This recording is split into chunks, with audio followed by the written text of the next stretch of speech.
महागणाधिपतये नमः।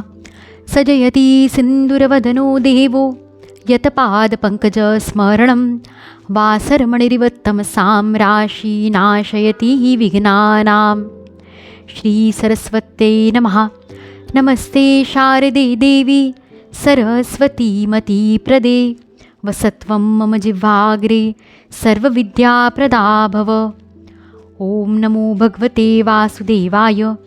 श्रीकृष्ण गोविन्द हरे मुरारी, हे नाथ नारायण वासुदेव। प्रद्युम्न दामोदर विश्वनाथ, मुकुन्द विष्णु भगवन् नमस्ते। श्री गुरुदेव दत्तात्रेयाय नमः।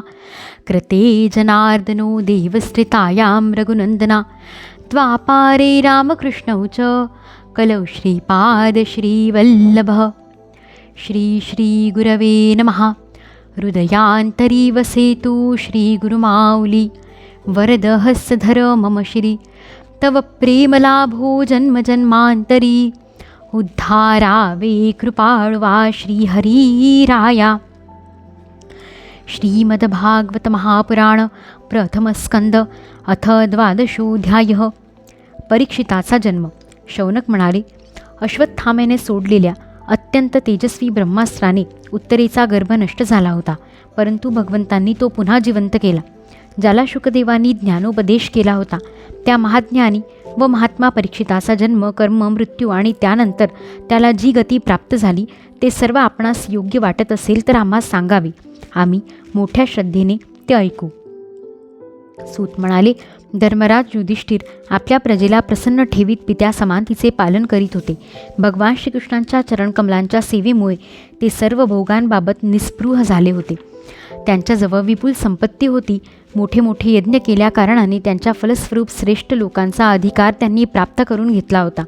त्यांच्या पत्न्या आणि बंधू त्यांना अनुकूल होते. सर्व पृथ्वीवर त्यांची सत्ता होती. ते जंबूद्वीपाचे स्वामी होते आणि त्यांची कीर्ती स्वर्गापर्यंत पोचली होती.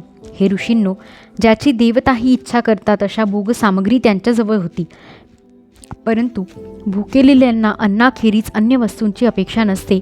त्याप्रमाणे भगवंताशिवाय अन्य कोणतीच वस्तू त्यांना सुखी करू शकत नव्हती. शौनक महोदय, उत्तरेच्या गर्भातील तो वीर ब्रह्मास्त्राच्या तेजाने जळू लागला तेव्हा त्याला एक ज्योतिर्मय पुरुष दिसला. तो अच्युत, अंगठ्या एवढा, अत्यंत शुद्ध, सुंदर, श्यामवर्ण, विजेसारखा चमकणारा, पीतांबर धारण केलेला, डोक्यावर झळकणारा मुकुट घातलेला, सुंदर व लांब 4 भुजा असलेला, चमकणाऱ्या सुवर्णाची सुंदर कुंडले कानांमध्ये घातलेला, लालसर डोळे असलेला होता. तो हातामध्ये कोलितासारखी जळत असलेली गदा घेऊन वारंवार ती फिरवीत स्वतः त्या शिशुभोवती फिरत होता. जसा सूर्य आपल्या किरणांनी धुक्याला पिटाळून लावतो त्याप्रमाणे त्या गदेने तो अस्त्रतेजाला शांत करीत होता. आपल्याजवळ असलेल्या त्या पुरुषाला बघून हा कोण आहे असा तो शिशु विचार करू लागला. अशा प्रकारे त्या 10 महिन्यांच्या गर्भस्थ शिशूच्या समोरच धर्मरक्षक अप्रमेय भगवान श्रीकृष्ण अस्त्रतेजाला शांत करून तेथेच अंतर्धान पावले. त्यानंतर अनुकूल ग्रहांचा उदय झाला असता सर्व सद्गुणांना विकसित करणाऱ्या शुभ मुहूर्तावर पांडुवंशीय परीक्षिताचा जन्म झाला. तो बालक इतका तेजस्वी होता की जणू पांडुराजानेच पुन्हा जन्म घेतला होता. महाराज युधिष्ठिरांनी प्रसन्न मनाने धौम्य, कृपाचार्य आदी ब्राह्मणांकडून पुण्याहा वाचन करवून त्याचा जातकर्म संस्कार केला. दान देण्यासाठी योग्य काळ जाणणाऱ्या युधिष्ठिरांनी प्रजातीर्थ काळातच नाळ तोडण्यापूर्वी ब्राह्मणांना सुवर्ण, गायी, जमीन, गावे, उत्तम प्रतीचे हत्ती, घोडे आणि उत्तम अन्नही दान दिले. संतुष्ट होऊन ब्राह्मण त्या विनयशील युधिष्ठिरांना म्हणाले, हे पुरुवंश शिरोमणी, प्रतिकूल कालगतीमुळे हा पवित्र पुरुवंश खंडित होऊ लागला होता, परंतु तुमच्यावर कृपा करण्यासाठी भगवान विष्णूंनी हा बालक देऊन त्याचे संरक्षण केले आहे, म्हणून याचे नाव विष्णुराज ठेवावे. हा बालक संसारात मोठा यशस्वी भगवंतांचा परमभक्त आणि महापुरुष होईल हे निसंशय.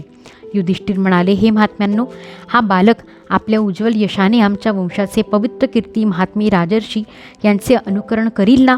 ब्राह्मण म्हणाले, धर्मराज, मनुपुत्र इक्ष्वाकूप्रमाणेच हा पुत्र आपल्या प्रजेचे पालन करील आणि दशरथपुत्र श्रीरामांसारख्या ब्राह्मण भक्त आणि सत्यप्रतिज्ञ होईल. हा उशीनर देशाच्या राजा शिबीप्रमाणे दानशूर आणि शरणागत वत्सल होईल. तसेच यज्ञकर्त्यामध्ये दुष्यंत पुत्र भरताप्रमाणे आपल्या वंशाचे यश पसरवील.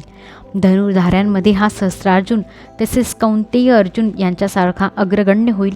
हा अग्नीसारखा अजिंक्य आणि समुद्रासारखा दुस्तर होईल. हा सिंहासारखा पराक्रमी, हिमालयासारखा आश्रय घेण्यास योग्य, पृथ्वीसारखा क्षमाशील आणि मातापित्यांसारखा सहनशील होईल. पितामह ब्रह्मदेवाप्रमाणे याच्या अंगी समता असेल. भगवान शंकरासारखा हा कृपाळू होईल आणि सर्व प्राणीमात्रांना आश्रय देण्यामध्ये हा लक्ष्मीपती भगवान विष्णूंच्या समान होईल. समस्त सद्गुण धारण करणाऱ्यांमध्ये हा श्रीकृष्णांचा अनुयायी होईल. रंतीदेवासारखा उदार आणि ययातीसारखा धार्मिक होईल. हा बलीसारखा धैर्यवान आणि भगवान श्रीकृष्णांवर प्रल्हादासारखा निष्ठावान होईल. हा पुष्कळ अश्वमेध यज्ञ करील आणि गुरुजनांची सेवा करील. याचे पुत्र राजर्षी होतील. मर्यादांचे उल्लंघन करणाऱ्यांना हा दंड देईल. पृथ्वीच्या आणि धर्माच्या रक्षणासाठी हा कलीला शासन करील. ब्राह्मण कुमाराच्या शापाने तक्षकापासून आपला मृत्यू होणार हे ऐकून हा सर्व आसक्ती सोडून देऊन भगवत चरणांना शरण जाईल. हे राजा, व्यासपुत्र शुकदेव यांचेकडून हा आत्म्याच्या यथार्थ स्वरूपाचे ज्ञान प्राप्त करून घेईल आणि शेवटी गंगा तटाकी आपल्या शरीराचा त्याग करून निश्चितपणे अभयपद प्राप्त करून घेईल. ज्योतिषशास्त्रातील तज्ज्ञ ब्राह्मणांनी युधिष्ठिराला याप्रमाणे सांगून आणि मानसन्मान स्वीकारून ते आपापल्या घरी परतले. तो हा बालक पृथ्वीवर परीक्षित नावाने प्रसिद्धीला आला, कारण या श्रेष्ठ बालकाने गर्भामध्ये असताना ज्या पुरुषाचे दर्शन घेतले होते त्याचे स्मरण करीत तो लोकांची अशा रीतीने परीक्षा घेत होता की यातील कोण त्या पुरुषासारखा आहे. जसा शुक्ल पक्षातील चंद्र दिवसेंदिवस आपल्या कलांनी पूर्ण होत होत वाढत जातो, तसाच तो राजकुमार वडील करीत असलेल्या पालनपोषणाने दिवसेंदिवस वाढत होता. त्याच वेळी स्वजनांच्या वधाचे प्रायश्चित्त घेण्यासाठी म्हणून राजा युधिष्ठिरांनी अश्वमेध यज्ञ करण्याचा विचार केला. परंतु प्रजेकडून वसूल केलेला कर आणि दंड या व्यतिरिक्त अन्य धन नसल्याने ते काळजीत पडले. त्यांचे मनोगत जाणून भगवान श्रीकृष्णांच्या प्रेरणेने त्यांच्या भावांनी उत्तर दिशेला राजा मरुत्ता आणि ब्राह्मणांनी सोडून दिलेले पुष्कळसे धन आणले. त्या धनातून यज्ञासाठी लागणारी सामग्री गोळा करून स्वजनवधामुळे भ्यालेला धर्मपुत्र महाराज युधिष्ठिरांनी 3 अश्वमेध यज्ञांच्या द्वारा भगवंतांची पूजा केली. युधिष्ठिरांच्या आमंत्रणावरून आलेल्या भगवंतांनी ब्राह्मणांच्या द्वारा त्यांचा यज्ञ संपन्न करून आपले सुहृद पांडव यांच्या प्रसन्नतेसाठी ते काही महिने तेथेच राहिले. अहो शौनक, त्यानंतर बंधूसहित राजा युधिष्ठिर आणि द्रौपदीचा निरोप घेऊन यादवांसह भगवान अर्जुनाला बरोबर घेऊन द्वारकेला गेले. अध्याय 12 समाप्त. इति श्रीमद्भागवते महापुराणे पारमहंस्या संहिताया प्रथमस्कंधे नैमिष्योपाख्याने परीक्षित जन्माद्युत्कर्षो नाम 12 यदक्षरपदभ्रष्टं मात्राहीनं तु यद्भवेत् तत्सर्वं क्षमतां देव नारायण नमोऽस्तुते. मंत्रहीनं क्रियाहीनं भक्तिहीनं सुरेश्वर यत्कृतं तु मया कर्म परिपूर्णं तदस्तु मे. कशालादिला जन्मतेहि कळेना करावे परिकायतेहि सुचेना. जावो न जीवन परिमाझे वाया क्षमा कर श्री सद्गुरुराया. श्री सद्गुरु चरणारविंदार्पणमस्तु. श्रीकृष्णार्पणमस्तु. श्री गुरुदेव दत्तात्रेयार्पितमस्तु.